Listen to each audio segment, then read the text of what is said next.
Salut à tous, j'espère que vous allez bien. On se retrouve aujourd'hui pour une nouvelle vidéo pour parler évidemment du match entre Retafe et le FC Barcelone qui vient de se terminer. C'était le troisième match de championnat pour le FC Barcelone, match très important contre la bande de Bordalas.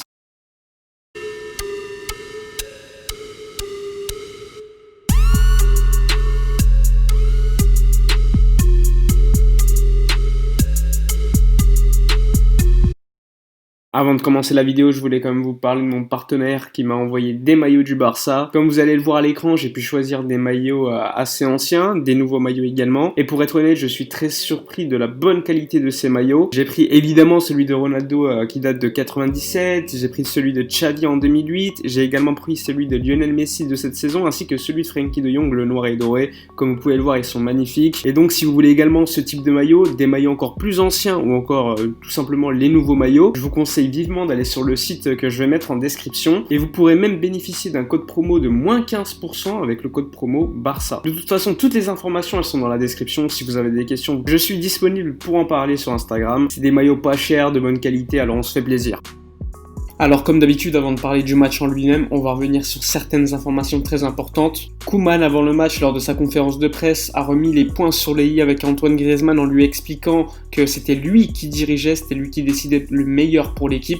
Il dit avoir parlé avec Griezmann et avoir clarifié la chose. Si Griezmann veut jouer, c'est sur le côté droit, avec évidemment une certaine liberté pour jouer comme une faux numéro 9 ou encore numéro 10, mais il doit être performant. Réponse très importante puisqu'elle fait suite à ce qu'avait déclaré Antoine Griezmann après le match avec l'équipe de France, comme quoi avec Deschamps, il était placé différemment, idéalement selon lui. Koeman, lors de cette conférence de presse, on a profité pour expliquer que par exemple lors du match entre la France et les Pays-Bas, lorsqu'il coachait les Pays-Bas, eh bien Griezmann jouait également sur le côté droit. Donc il est totalement possible qu'il joue sur les deux postes. Et cette déclaration montre encore une fois que c'est bien Koeman qui dirige cette équipe et non pas les joueurs dans le vestiaire. Lors de cette même conférence de presse, on a appris par exemple que Marc-André Ter Stegen ne devrait pas être disponible lors du prochain Classico qui aura lieu la prochaine semaine. Normalement, on devra encore attendre 2-3 semaines grand maximum pour voir Marc-André Ter Stegen et il s'est déjà remis à s'entraîner avec ses coéquipiers sur le terrain. On l'avait également interrogé concernant Lionel Messi, est-ce qu'il doit enchaîner tous les matchs puisqu'il avait joué en sélection avec l'Argentine, il y avait Retafe, il y a encore le Real Madrid, la Juventus de Turin, etc.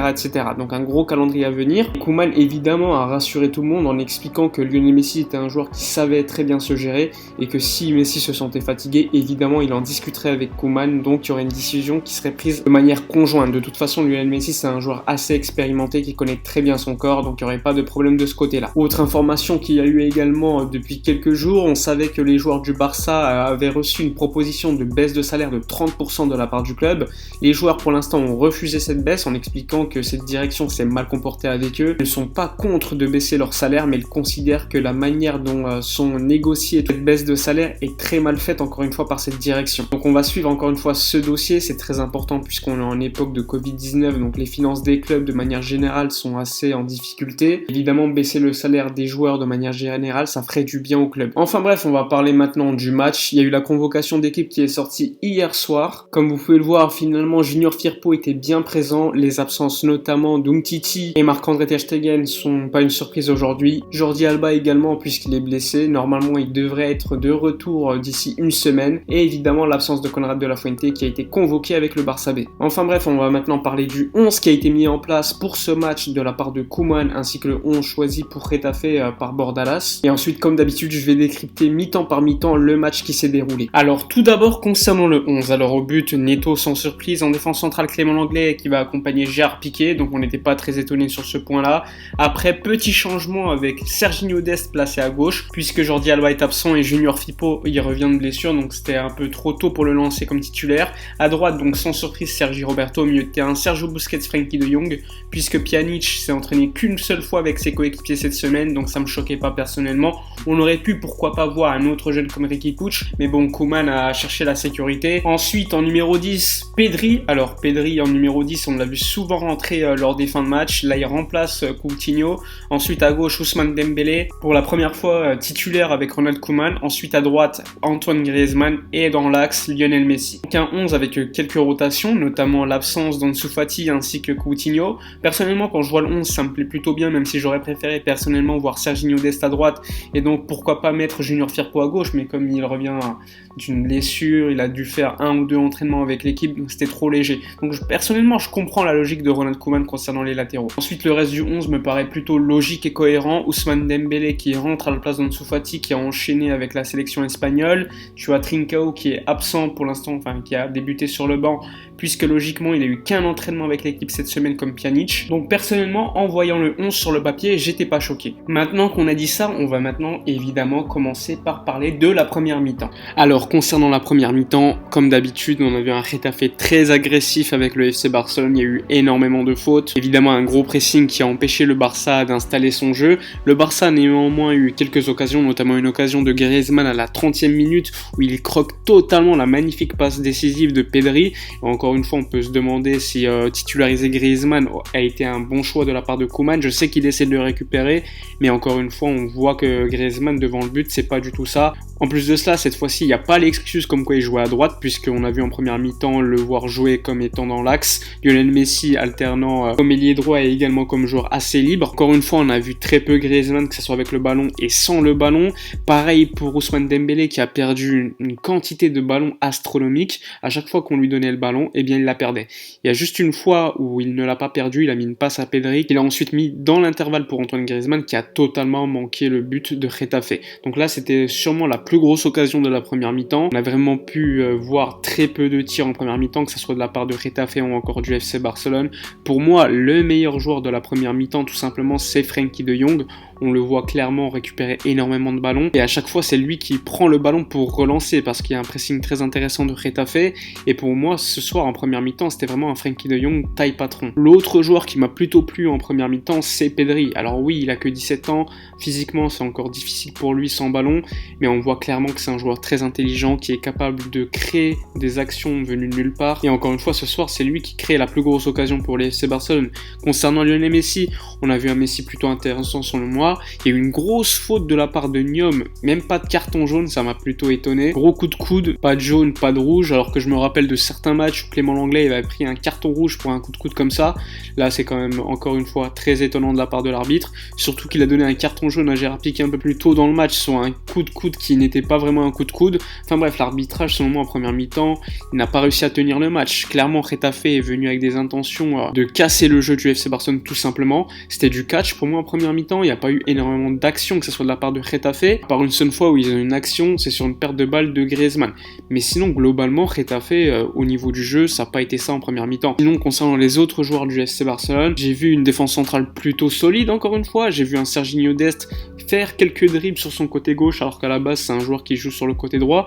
Et évidemment, le même problème que lors des premiers matchs du championnat, un Sergi Roberto qui monte pas assez. Malheureusement, encore une fois, on a vu que les actions se passaient systématiquement soit dans l'axe, soit sur le côté gauche. Et vu que t'as pas Jordi Alba, ça passait un peu plus dans l'axe. Donc sur le côté droit, on n'a rien vu du tout encore une fois, et ça c'est un très gros problème. Surtout quand tu joues contre une équipe qui défend très très bas, qui sait bien défendre, qui est très agressive. Ils ont juste à serrer l'axe et le côté gauche pour être tranquille. Et sur le côté droit, il y a rien du tout, ils sont pas inquiétés. En plus sur le côté gauche, t'as un Dembélé comme je vous l'ai dit qui perd énormément de ballons. Donc franchement, ils ont pas été très inquiétés en première mi-temps. Pour moi, il est essentiel de voir un Barça clinique devant le but, surtout quand tu joues un match comme contre Getafe. C'est une équipe qui va pas te faire de cadeaux, qui va rester assez bas, qui va essayer de partir en contre, sauf si tu leur marques des buts, ils vont pas se relâcher derrière, donc ils vont logiquement continuer à défendre bas et repartir sur les contres. Enfin bref, globalement une première mi-temps plutôt décevante du FC Barcelone, avec encore une fois certains joueurs qui m'ont énormément déçu. Concernant la seconde mi-temps, on a vu un peu la même chose qu'en première mi-temps, avec un Getafe très agressif, un Barça en manque d'idées encore une fois.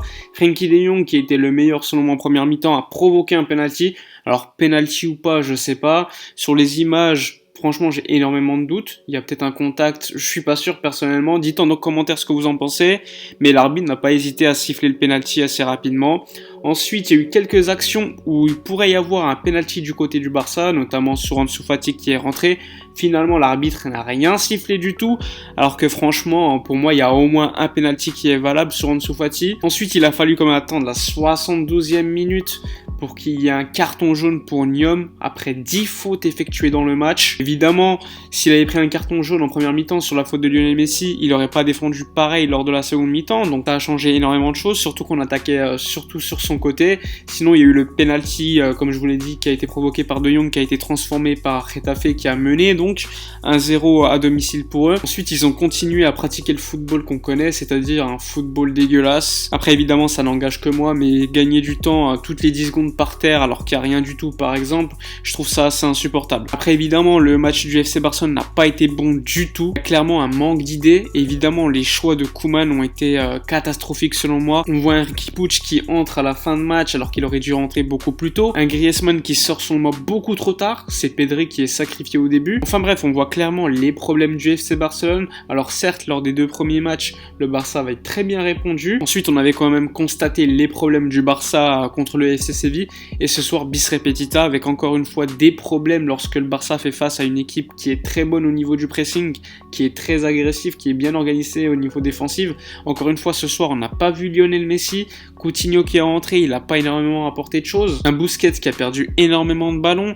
Franchement, le Barça aujourd'hui a été, selon moi, catastrophique. Largement bien pire que lors du match contre le FC Séville, par exemple. Alors certes, on peut parler de l'arbitrage qui nous a largement floué sur ce match. Mais bon, on voit quand même clairement les problèmes du Barça. C'est ce qui est plus intéressant d'analyser. On va pas analyser l'arbitrage qui, certes, nous fait perdre des points, à mon avis, ce soir. Mais avec un jeu largement plus intéressant, on aurait pu gagner le match et la question de l'arbitrage ne se poserait pas du tout. Je vous mets les statistiques de la seconde mi-temps, on voit peu d'occasions du côté du FC Barcelone, peu de frappes. Getafe était largement beaucoup plus dangereux avec une barre à la fin de match. Après évidemment on peut se poser la question s'il n'y a pas de la fatigue, puisque les joueurs ont largement joué pendant la semaine. C'est le cas également des joueurs du Real, du FC Séville, etc. qui ont tous perdu. Il n'y a que l'Atlético qui a gagné parmi les gros en Liga cette semaine, mais bon, franchement je m'attendais quand même à largement mieux du côté du FC Barcelone. Enfin bref, donc avec ce score, le Barça ne recolle pas au Real Madrid avec un match en retard, c'est dommage. Je suis encore une fois, comme je vous l'ai dit, très déçu de ce match. Franchement, je m'attendais à beaucoup mieux de la part de Koeman, même au niveau de ses choix tactiques en plein match. Et encore une fois, ce soir, j'ai été déçu. Maintenant, on va évidemment attendre la réaction contre Ferencváros en Ligue des Champions, puis la semaine prochaine, le Classico, avec un Real Madrid en difficulté et un Barça également. Et j'ai bien encore l'impression que cette saison, ça va être l'équipe la moins mauvaise qui va gagner le championnat d'Espagne. Enfin bref, c'est la fin de la vidéo. J'espère qu'elle vous a plu néanmoins. N'hésitez pas à dire dans les commentaires votre avis sur les pires joueurs de ce match, sur les choix de Koeman, etc., etc. N'oubliez pas, comme d'habitude, de vous abonner à la chaîne, de liker, de commenter. Moi, je vous dis à la prochaine et d'ici là, comme d'habitude, portez-vous bien.